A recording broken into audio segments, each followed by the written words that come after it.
Good afternoon, students. We will see the science lesson 2 motion continuation, distance and displacement.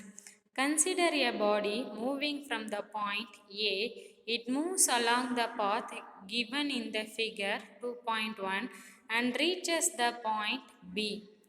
என்ன பண்ண சொல்கிறாங்க, ஒரு பாடி வந்து எடுத்துக்க சொல்கிறாங்க. என்ன பாயிண்ட்டு ஏ அப்படின்னு எடுத்துக்க சொல்கிறாங்க. It moves along the path given in the figure. இது எந்த பாத் வழியாக போகுது அப்படின்னு பார்த்தோன்னா ஏ இப்படி வந்துட்டு திரும்ப வந்து பியில் போயிட்டு ரீச் ஆகுது. The total length of the path travel by the body from A to B is called distance travel by the body. அப்போ இங்கே ஏவிலிருந்து பிக்கு போன பாத்தை தான் என்னன்னு சொல்லி சொல்கிறோம், அந்த பாடி வந்து கவரான டிஸ்டன்ஸ் அப்படின்னு சொல்லிட்டு சொல்கிறோம். இதுவே the length of the straight line AB is called displacement அப்படின்னு சொல்லிட்டு சொல்கிறோம். என்ன அப்படின்னு பார்த்தோன்னாக்கா, இந்த ஏவிலிருந்து பிக்கு இருக்கக்கூடிய இந்த ஸ்ட்ரைட் லைனை என்னன்னு சொல்லி சொல்கிறோம், டிஸ்பிளேஸ்மெண்ட் அப்படின்னு சொல்லி சொல்கிறோம். அப்போ இதில் பார்த்தோன்னாக்கா இந்த ஏவிலிருந்து பி வரைக்கும் ஃபுல்லாக இந்த கவரான டிஸ்டன்ஸை என்னன்னு சொல்லி சொல்கிறோம் அப்படின்னு பார்த்தோன்னாக்கா என்னன்னு சொல்கிறோம், டிஸ்டன்ஸ் அப்படின்னு சொல்லி சொல்கிறோம். இதுவே இதில் பார்த்தோம்னாக்கா என்ன பண்ணுறோம், இப்போ இந்த ஏவிலிருந்து பிக்கு கவரான இந்த ஸ்ட்ரைட் லைனை என்னன்னு சொல்கிறோம், டிஸ்பிளேஸ்மெண்ட் ஆஃப் த பாடி அப்படின்னு சொல்கிறோம். Distance, the actual length of the path traveled by a moving body irrespective of the direction is called the distance traveled by the body. அப்போ என்னது, ஆக்சுவலாக வந்து எவ்வளோ வந்து பாத்து ஃபுல்லாகவே எவ்வளோ லென்த்து வந்து அந்த பாடி வந்து மூவ் ஆச்சோ, எந்த டைரெக்ஷனில் வேணாலும் மூவ் ஆகிருக்கலாம், அந்த டைரெக்ஷனில் எவ்வளோ டிஸ்டன்ஸ் வந்து அந்த பாடி ட்ராவல் ஆச்சோ அதை தான் என்னன்னு சொல்கிறோம், டிஸ்டன்ஸ் அப்படின்னு சொல்கிறோம். It is measured in metre in SI system. அப்போ டிஸ்டன்ஸை எதில் வந்து மெஷர் பண்ணுறாங்க அப்படின்னு பார்த்தோன்னாக்கா எஸ்ஐ சிஸ்டத்தில் metre. It is a scalar quantity having magnitude only. Distance அப்படின்றது என்ன குவான்டிட்டி, ஸ்கேலார் குவான்டிட்டி. இதுக்கு என்ன மட்டும்தான் இருக்குது, மேக்னிடியூட் மட்டும்தான் இருக்குது. Displacement, it is defined as the change in the position of a moving body in a particular direction.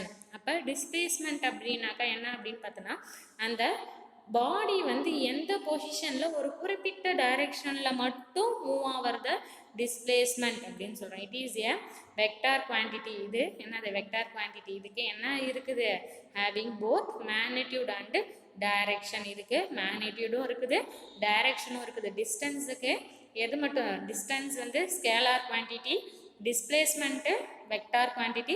டிஸ்டன்ஸுக்கு பார்த்தோன்னாக்கா magnitude மட்டும்தான் இருக்குது, டிஸ்பிளேஸ்மெண்ட்டுக்கு என்ன இருக்குது, மேக்னிடியூடும் இருக்குது, தென் டைரெக்ஷனும் இருக்குது.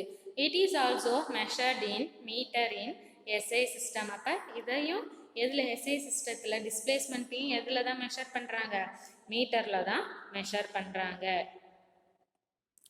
Activity 3. Observe the motion of the car as shown in figure and answer the following questions. இப்போ என்ன, ஆக்டிவிட்டி 3ல் வந்து நம்மளுக்கு மோஷன் வந்து கொடுத்துருக்குறாங்க. இதை என்ன பண்ண சொல்லியிருக்கிறாங்க அப்படின்னு பார்த்தோன்னாக்கா அப்சர்வ் பண்ண சொல்லியிருக்கு.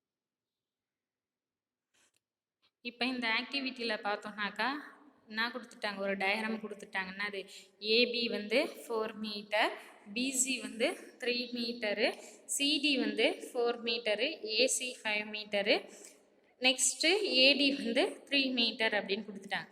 ஃபர்ஸ்ட் கொஸ்டின் என்ன கேட்டிருக்கிறாங்க, compare the distance covered by the car through the path ABC and AC, what do you observe. அப்போ என்ன பண்ணியிருக்கிறாங்க, ஏபிசி. அப்போ இது மட்டும் எடுத்துக்க சொல்லிட்டாங்க. அப்போ இதுக்கு எவ்வளோ டிஸ்டன்ஸ் வந்து கவர் ஆகிருக்குது அப்படின்னு சொல்லிட்டு கேட்குறாங்க. இப்போ இதில் ஏசி அப்படின்றது என்னது, டிஸ்பிளேஸ்மெண்ட். அப்போ எவ்வளோ டிஸ்டன்ஸ் கவர் ஆகிருக்குது அப்படின்னாக்க ஏபியும் பிசியும் ஆட் பண்ணால் எவ்வளோ வருதோ அதுதான் டிஸ்டன்ஸ் கவர். அப்போ ஏபி எவ்வளோ 4 மீட்டர், பிசி எவ்வளோ 3 மீட்டர். அப்போ 4 + 3 how much 7 metre. Which path gives the shortest distance to reach D from A? அப்போ இதில் எந்த பாத்து வந்து ஷார்ட்டஸ்ட் பாத்து அப்படின்னு சொல்லிட்டு கேட்குறாங்க. எந்த பாத்து வந்து இதில் ஷார்ட்டஸ்ட்டு, இப்போ இதில் ஷார்ட்டஸ்ட் பாத் எது அப்படின்னு கேட்குறாங்க. Is the path A B C D. இந்த A B next CD shortest பார்த்தா, இல்லை ஏ டி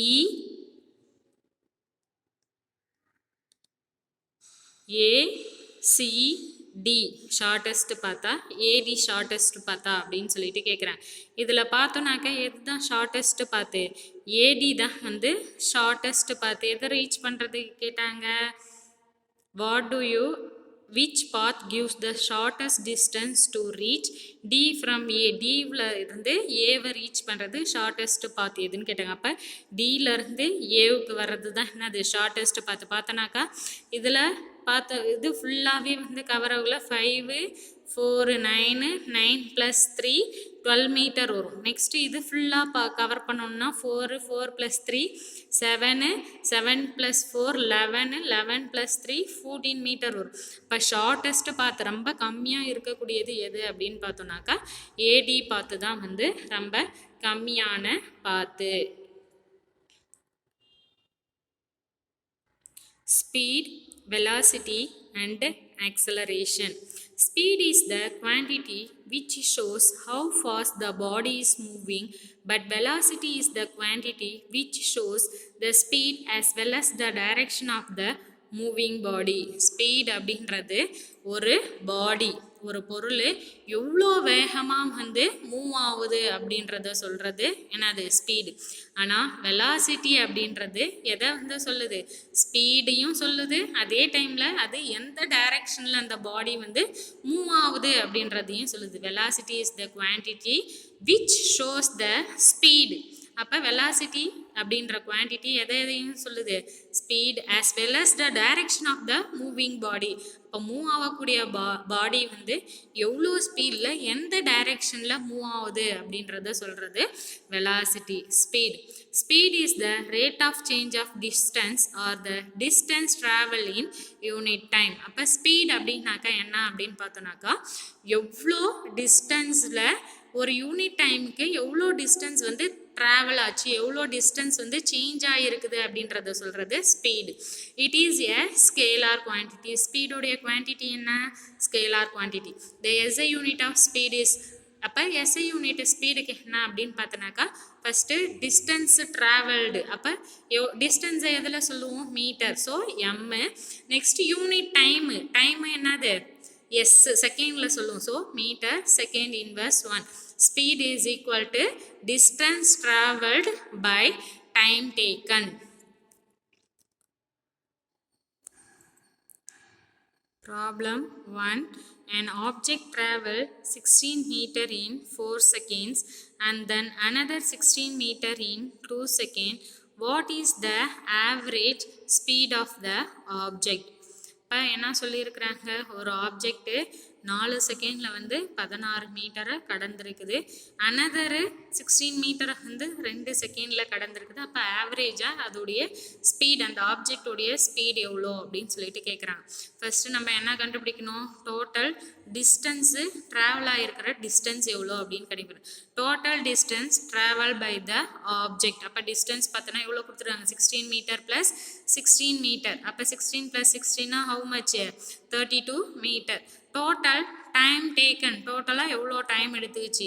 இப்போ ஃபஸ்ட்டு 16 மீட்டருக்கு 4 செகண்டு, நெக்ஸ்ட்டு 16 மீட்டருக்கு 2 செகண்ட். அப்போ 4 + 2 6 செகண்ட்ஸ். ஆவரேஜ் ஸ்பீடு, அப்போ ஆவரேஜாக ஸ்பீடு கேட்டுருக்குறாங்க. Average speed is equal to total distance travelled divided by total time taken. Total distance எவ்வளோ, 32 metre divided by 6 seconds is equal to, ரெண்டுத்தையும் cancel பண்ணால் எவ்வளோ வரும், 5.33 மீட்டர் second inverse 1.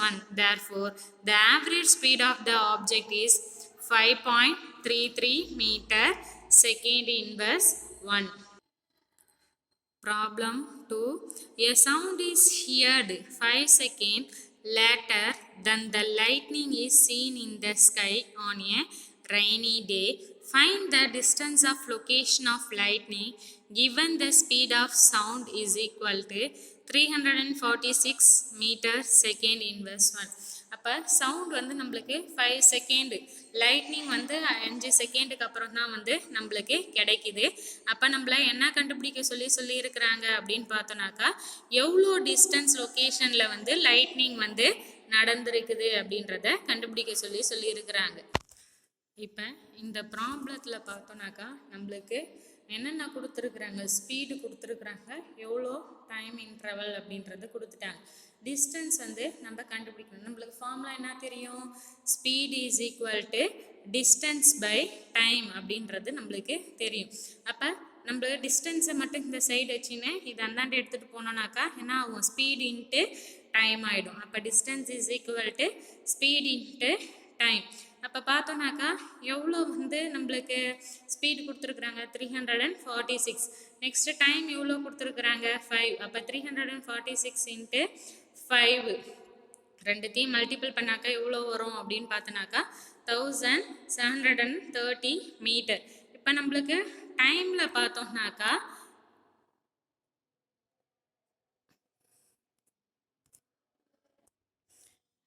இப்போ இதில் டைம் பார்த்தோன்னா 5 செகண்டு. ஓகேவா, யூனிட் பார்த்தோன்னா 346 மீட்டர் செகண்ட் இன்வர்ஸ் 1. நெக்ஸ்ட்டு இதில் செகண்டு. அப்போ என்ன ஆகும், இந்த செகண்டும் செகண்ட் இன்வர்ஸ் 1ம் கேன்சல் ஆகிடும். அப்போ மீதி யூனிட் எவ்வளோ வரும், மீட்டரில் வரும். அப்போ 346 இன்ட்டு 5 மல்டிபிள் பண்ணால் எவ்வளோ வரும், 1730 meter. Thus the distance of location of lightning is, அப்போ எவ்வளோ டிஸ்டன்ஸ் வந்து லைட்னிங் லொக்கேஷன் இருந்தது அப்படின்னு பார்த்தோன்னா 1730 meter. Okay, thank you students. We will see next class velocity. Thank you.